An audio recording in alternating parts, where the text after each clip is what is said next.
मुझसे एक प्रश्न पूछा गया कि मैंने कहा था कि गीता अध्यात्म शास्त्र नहीं है, मानस शास्त्र है। और मैंने ये भी कहा था कि राम में रावण का अंश होता है और रावण में राम का होता है। वैसे ही गीता में भी क्या ऐसा नहीं हो सकता कि शास्त्र में भी अध्यात्म का कुछ अंश आ गया हो? मैं अध्यात्म को ऐसी अनुभूति कहता हूँ जो अभिव्यक्त नहीं हो सकती। इशारे दिए जा सकते हैं, लेकिन इशारे अभिव्यक्तियां नहीं हैं। चांद को अंगुली से बताया जा सकता है, लेकिन अंगुली चांद नहीं है। गीता को जब मैंने कहा कि मनोविज्ञान है, तो मेरा अर्थ ऐसा नहीं है जैसा कि फ्रायड का मनोविज्ञान है। फ्रायड का मनोविज्ञान मन पर समाप्त हो जाता है।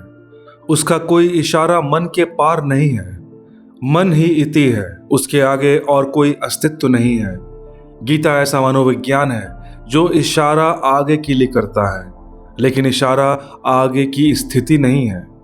गीता तो मनोविज्ञान ही है, लेकिन आत्मा की तरफ, अध्यात्म की तरफ, परम अस्तित्व की तरफ उस मनोविज्ञान से इशारे गए हैं, लेकिन अध्यात्म नहीं है।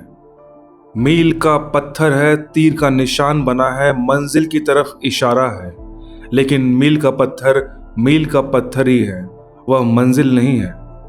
कोई भी शास्त्र अध्यात्म नहीं है। हाँ, ऐसे शास्त्र हैं जो अध्यात्म की तरफ इशारा है, लेकिन सब इशारे मनोवैज्ञानिक हैं। इशारे अध्यात्म नहीं है। अध्यात्म तो वह है जो इशारे को पाकर उपलब्ध होगा। और वैसे अध्यात्म की कोई अभिव्यक्ति संभव नहीं है, आंशिक भी संभव नहीं है, उसका प्रतिफलन भी संभव नहीं है। उसके कारण है। संक्षिप्त में 2-3 कारण ख्याल में लेने जरूरी है। एक तो जब अध्यात्म का अनुभव होता है तो कोई विचार चित्त में नहीं होता, और जिस अनुभव में विचार मौजूद ना हो, उस अनुभव को विचार प्रकट कैसे करे? विचार प्रकट कर सकता है उस अनुभव को जिसमें वह मौजूद रहता हो, गवाह रहा हो। लेकिन जिस अनुभव में वह मौजूद ही ना रहा हो, उसको विचार प्रकट नहीं कर पाता। अध्यात्म का अनुभव निर्विचार अनुभव है। विचार मौजूद नहीं होता, इसलिए विचार कोई खबर नहीं ला पाता। इसलिए तो उपनिषद कह कह कर थक जाते हैं, नेति नेति कहते हैं, यह भी नहीं वह भी नहीं। पूछे कि क्या है तो कहते हैं यह भी नहीं वह भी नहीं। जो भी मनुष्य कह सकता है वह कुछ भी नहीं। फिर क्या है वह अनुभव जो सब कहने के बाहर शेष रह जाता है? बुद्ध तो 11 प्रश्नों को पूछने की मनाही कर दिए थे कि इनको पूछना मत, क्योंकि इनको तुम पूछोगे तो खतरे हैं।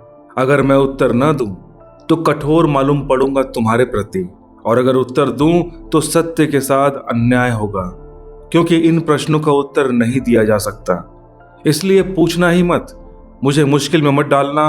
तो जिस गांव में बुद्ध जाते, खबर कर दी जाती कि ये 11 सवाल कोई न पूछे।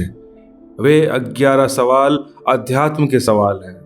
लाओ त्से पर जब लोगों ने जोर डाला कि वह अपने अनुभव लिख दे, तो उसने कहा, मुझे मुश्किल में मत डालो, क्योंकि जो मैं लिखूंगा वह मेरा अनुभव नहीं होगा, और जो मेरा अनुभव है, जो मैं लिखना चाहता हूं, उसे लिखने का कोई उपाय नहीं है। फिर भी दबाव में, मित्रों के आग्रह में, प्रियजनों के दबाव में नहीं माने लोग, तो उसने अपनी किताब लिखी। लेकिन किताब के पहले ही लिखा कि जो कहा जा सकता है वह सत्य नहीं है, और सत्य वही है जो नहीं कहा जा सकता। इस शर्त को ध्यान में रखकर मेरी किताब पढ़ना। दुनिया में जिनका भी आध्यात्मिक अनुभव है, उनका यह भी अनुभव है कि वह प्रकट करने जैसा नहीं है। निरंतर फकीर उसे गूंगे का गुड़ कहते रहे हैं। ऐसा नहीं कि गूंगा नहीं जान लेता है कि गुड़ का स्वाद कैसा है, बिल्कुल जान लेता है, लेकिन गूंगा उस स्वाद को कह नहीं पाता। आप सोचते होंगे आप कह पाते हैं तो बड़ी गलती में है। आप भी गुड़ के स्वाद को अब तक कह नहीं पाए। गूंगा ही नहीं कह पाया, बोलने वाले भी नहीं कह पाए। और अगर मैं जिद करूं कि समझाएं कैसा होता है स्वाद, तो ज्यादा से ज्यादा गुड़ आप मेरे हाथ में दे सकते हैं कि चखिए। इसके अतिरिक्त और कोई उपाय नहीं है। लेकिन गुड़ तो हाथ में दिया जा सकता है, अध्यात्म हाथ में भी नहीं दिया जा सकता कि चखिए। दुनिया का कोई शास्त्र आध्यात्मिक नहीं है। हाँ, दुनिया में ऐसे शास्त्र हैं जिनके इशारे अध्यात्म की तरफ है। गीता भी उनमें से एक है, लेकिन वे इशारे मन के भीतर हैं, मन के पार दिखाने वाले, लेकिन मन के भीतर है। और उनका विज्ञान तो मनोविज्ञान है, उनका आधार तो मनोविज्ञान है। शास्त्र की ऊंची से ऊंची ऊंचाई मनस है, शब्द की ऊंची से ऊंची संभावना मनस है, अभिव्यक्ति की आखिरी सीमा मनस है। जहां तक मन है वहां तक प्रकट हो सकता है, जहां मन नहीं है वहां सब अप्रकट रहता है।